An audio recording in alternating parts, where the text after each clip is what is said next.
hip hop. Y'all know how we do.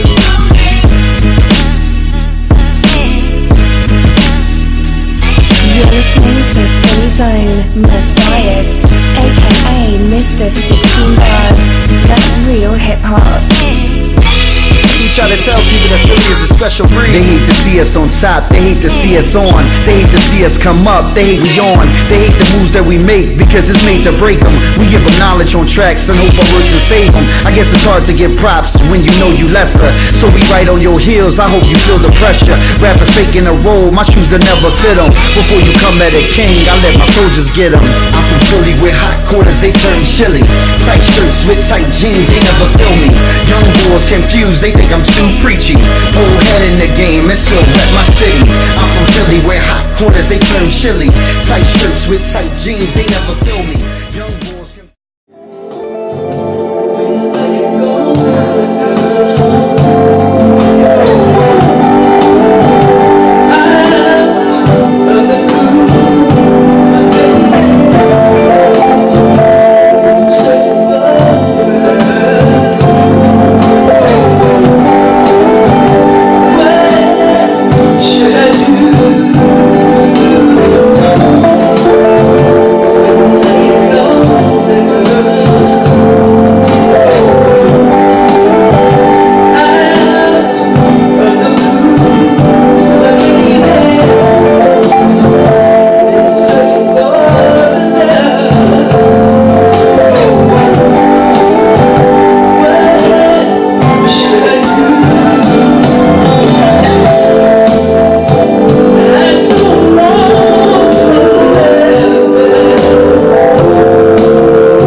celebrating an amazing occasion here where we had the opportunity to hear leadership and focus on how women can empower each other to become our best selves. With the guest speaker that we had today, Karen Estridge, and welcome to the show, Dr. LaPrince. How are you? I'm good. Thank you. Thanks for having me. Thanks for being here. Well, I wanted to ask you about your organization, Woman to Woman, the pre-Mother's Day luncheon that we had today here at the Hilton in Fort Washington. How did you become so interested in starting this organization? Well, I've always enjoyed working with women and empowering women to reach their goals in life. And I started last year just trying to have an event for women in my family to come together before Mother's Day. And then it expanded. So people in my circle, friends, extended friends, wanted to come and enjoy the event as well. So it expanded last year to about 70 people. Thought that it was a good idea to continue it year after year. Oh, and what an amazing idea it was. And today we interviewed and heard from the COO, Karen Estridge at Johns Hopkins University. How do you think that presentation went with her leadership and empowerment advice? It was truly amazing. It was much more than I ever imagined her doing. I did have experience working with her several years ago, but she definitely empowered the women, had them think outside of the box, encouraged them to reach higher levels. So it was truly inspiring and inspirational, I think, for everyone. Yes, I believe it was most certainly. And I really enjoyed the 25-year plan that she laid out. Yes, I thought that was a bit much, but I think it definitely makes sense. And her plan worked. You know, when she got to her 25th year, she was ready to move on. So I think it's definitely amazing. Give me some of your just top 2 leadership advice that you would have to offer to women and girls everywhere. I think number 1 is just being confident. So believing in yourself, believing that you can do it, and that will help build your character in front of people and let them see the leadership within you. So not being afraid to step out. And one thing that Karen mentioned today, don't be afraid to toot your own horn. Like, that's one thing that I have not done. So I think that's important within leadership, to express what you can do, what you have done, and your ability to get to the next level. Absolutely, absolutely. Often people start goals and they're not exactly sure how to finish them, and they encounter some obstacles and barriers and they just simply give up. how would you give us advice about how to continue through with the tenacity that it takes? Well, I can use going through my doctorate program as an example. So as a child, I always dreamed of becoming a doctor, wanted to be in education. So for me, it was the self-determination and the will to succeed. So my goal for achieving my doctorate was to have other opportunities, to have opportunities for my children and set an example for women as a whole. Different obstacles, there were many within the program. Unfortunately, the program's not designed for everyone to succeed. So there's different barriers with approvals from your committee, getting your topic approved, things of that nature. You know, I cried many times. I had a good support system. I think that's important, someone to be able to go to and say, you know, I'm going through this challenge, what can I do? Just to get encouragement, whether they understand or not, just to get that feedback. So just, you know, staying focused, looking at the end, you know, prize. You know, the end goal is to receive my PhD. So whatever it took to get there, I made sure that I did it. So not giving up, staying focused, you know, just reminding myself of why I started from the beginning, and also at the financial part. So I already invested the money. I wasn't going to give up without completing. So just investing in yourself is really important. So that was like definitely a driver for me. Definitely. So Dr. LaPrince, in regards to your organization, Woman to Woman, and your pre-Mother's Day luncheon, what do you think are some of the next things that will be taking place within the organization? I think one of my biggest projects is to tell my story of motherhood. And you know, it took me 12 years to conceive my son, 12 years of marriage. So just talking about my process, I'm writing a book. So hopefully I'll be able to publish my book and present it next year. And I do plan to be the speaker and present my book and talk about my story. But just that drive, you know, there are a lot of women experience infertility and desire to become a mother, and some of them may or may not have reached that point. There's a lot of stereotypes within the African American community. Mm-hmm. So I want to just discuss and expose some of the barriers and help people, help women along the way through this process, and tell my story, how I overcame infertility, and just be a light and a coach and a mentor for women in the future. Fabulous. And once again, you find yourself leading out and being that support for other women who might be experiencing the same thing. And I like the way that you hit on the point in regards to, in the African American community, a lot of misnomers and misconceptions about infertility. So I really much look forward to, you know, hearing about that book and the next chapter for Women to Women Mother's Day luncheon. Yes, thank you. Thank you. Well, it was truly a pleasure being here today, and thank you so much, Dr. LaPrince, for this segment of Philly on the Rise. Tune in again where you'll be inspired to be the best you. Thank you. Women have traditionally, and I think the system kind of thrives on this, and they kind of leverage it and they exploit it. Women have traditionally shied away from talking about the WIFM, the WIIFM, what's in it for me, right? We don't ask. When opportunity for greater responsibility comes to women, what do? We say, thank you. Thank you for having confidence in me, right? Thank you, because now I know hard work pays off. And some of us are saying, thank you for allowing me to work longer and harder than my male counterparts and being paid less, right? But this is what it does. You take that same opportunity to a man, you know what he says? Does this include a salary increase? Is there a title change? Do I get a bigger office? Is there a bonus? It is true. It is imperative that as women, we become comfortable asking these same questions. If we do not ask, they will not give. But secondly, she says, I've learned that people remember this change. Your job is to find out what that change is going to be and get ahead of it. So when it comes around the corner, you're not that deer in the headlight. You're ready for it. You're already a step ahead of it. Always be prepared for the change. Everywhere. As women in leadership, be prepared for pushback. There is gender bias. It is real. Men are bosses, women are bossy. Right? You see a little boy playing and you see a little girl playing. The boy is being, what do they call it now? Domineering. Well, he is, but they don't call him. But he's being assertive. Yes. The little girl is being bossy. Give me bossy any day of the week. I look at the bossy little girl and I say, she's going to be running something.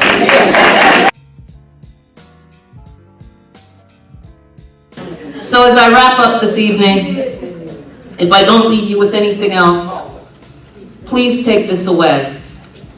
Dare to defy the odds and break the barriers. Dare to plan, set goals, and pursue them relentlessly.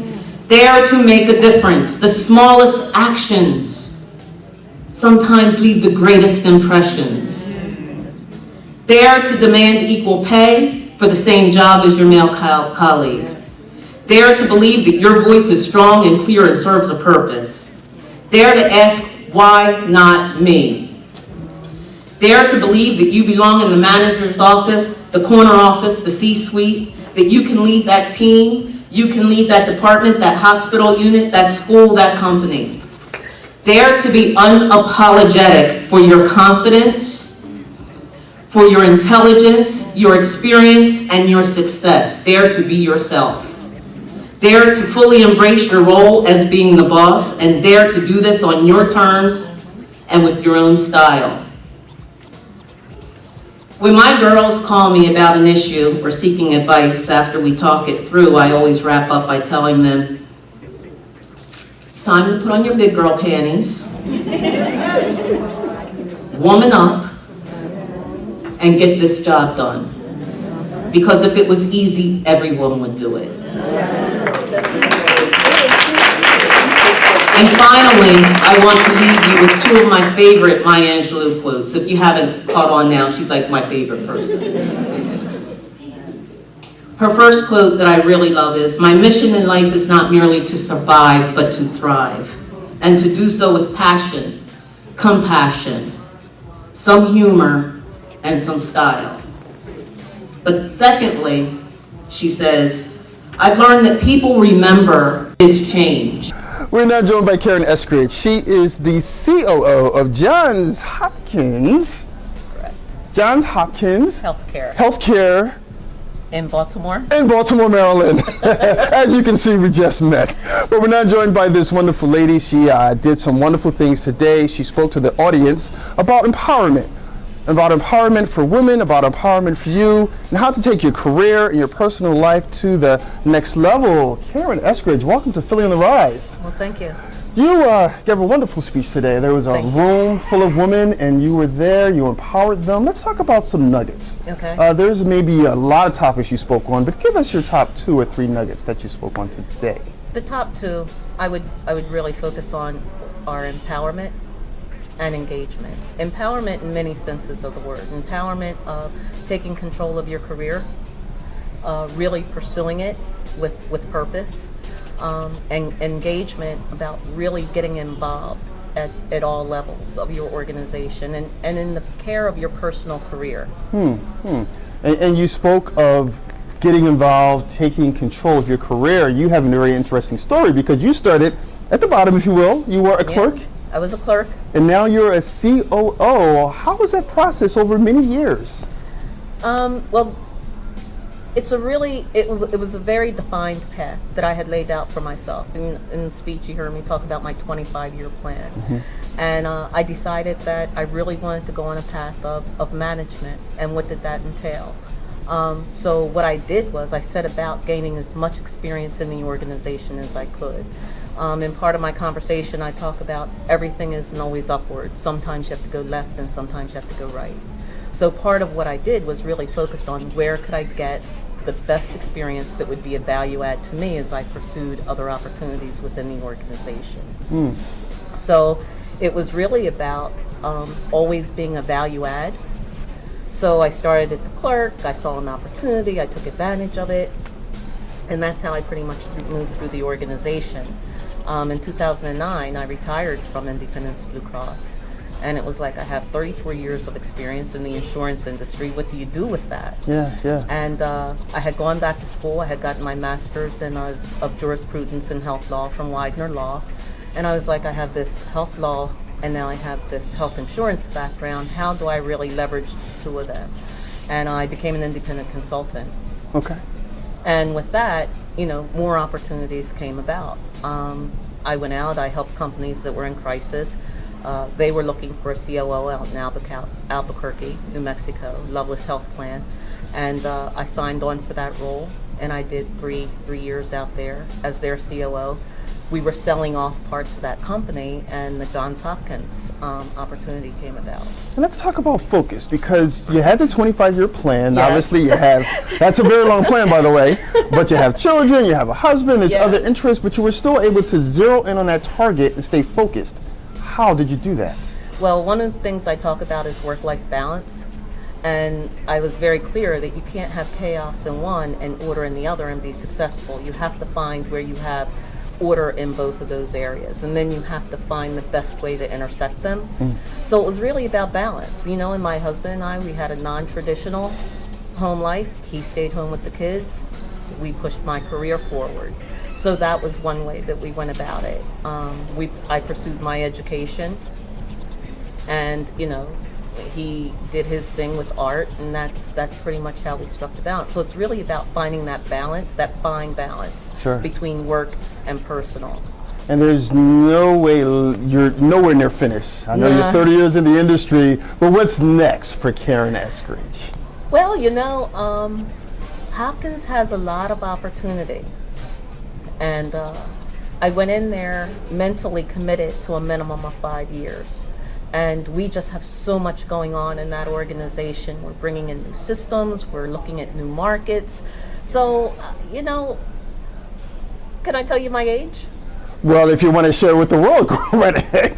So, I'll be 61 this year. No way. There's no way you'll be 61. I'll be 61 this year. Okay. And, you look amazing.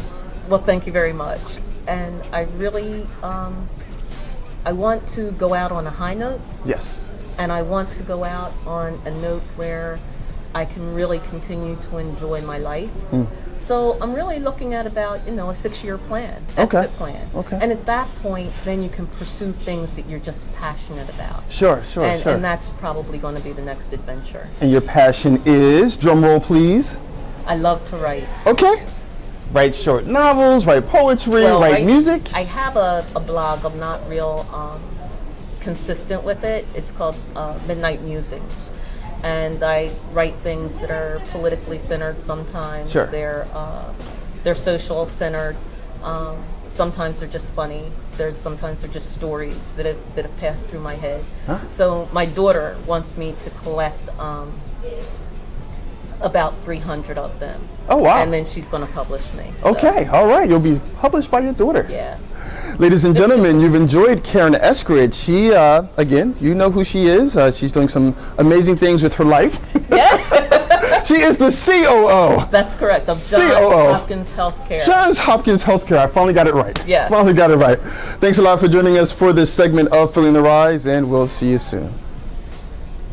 Hi, my name's Tamika. I'm from North Philadelphia, and today I learned to put on my big girl panties and make a list and make a plan, and it's okay to take the short wins sometimes. Make a plan that's reachable. Hello, my name is Sonia Edwards, and I'm originally from Philadelphia, but now I reside in Pensacola, New Jersey. What I learned today is dare to make a difference. I just don't want to be an angry black woman, but I want to be an angry black woman with an opinion. Thank you. Hi, my name is Nina Glover, and I'm from Melrose Park Gardens, Philadelphia. Hi, I'm Eudora Burton, PhD candidate, and I'm from Philadelphia and West Oak Lane.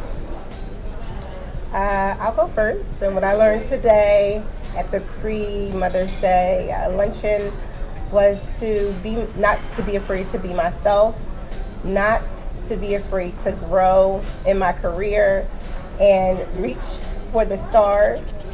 I am currently a team leader at Cigna Health Spring, a nurse case manager specialist, and I want to grow in my career. I want to go higher. I would like to be a nurse practitioner in my organization, and I have plans to go back to school next year, and I am. I'm going to achieve that degree. And today the speaker spoke about achieving those goals, writing them down, making them plain, and they are achievable, and that is my goal for 2020 to be my year that I graduate with my nurse practitioner certificate. And my mother is here with me, and she has been a great inspiration, and I brought her along with me today to let her know that she is loved and to be a part of this great experience. And I'm just grateful that she was here with me to share this experience, because it was definitely a memorable experience today. Hi, what I learned today at this phenomenal women's luncheon, pre-Mother's Day luncheon, is that it's never too late to set a plan for your life, and that I have to know the right questions to ask when I have the opportunity to be promoted on my job. This is one of the reasons why I've learned today that a lot of women do not make as much as men, because we don't ask the right questions when we have the right opportunities. So now I know at that next interview to ask for what I want and let them know, find out what they have to offer me.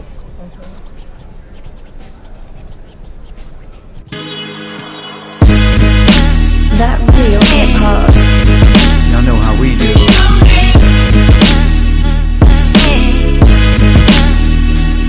You're listening to Free Zone Matthias, aka Mr. 16 Bars. That real hip hop.